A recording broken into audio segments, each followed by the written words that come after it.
This is the Financial News Network. I'm Stephanie Hsu. If Apple shares increase by 30% to $450 per share, its stock market value would then surpass ExxonMobil's, making it the most valuable company on Earth. Barrons Technology Trader columnist Tiernan Ray says there is a plausible path to seeing the shares rise into the ExxonMobil neighborhood, but it is the awesome scale of Apple that lately seems to sharpen for some investors all the things that could go wrong.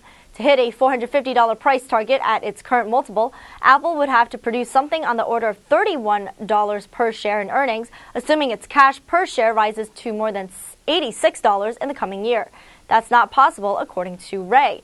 Projected EPS next year is around $26, while the iPad alone may produce an additional $3 or more per share in earnings based on a net profit margin in the high teens. If that business turns out better than expected, it's possible for 2012 earnings to be at least a couple of dollars higher. Similarly, the expectation for iPhone sales of perhaps 60 to 70 million units this year does not seem to fully reflect Apple's opportunity, according to Ray. For Ticonderoga Securities analyst Brian White, who has the highest price target on the street at $550, there's plenty of upside. White notes that Apple's computer market share is still just 4 to 5%, leaving plenty of business to be won. And then there's the ITV, saying, quote, "I think it's reasonable to assume Apple could introduce their own branded television set in the next 12 to 18 months. That's a $100 billion per year market right there."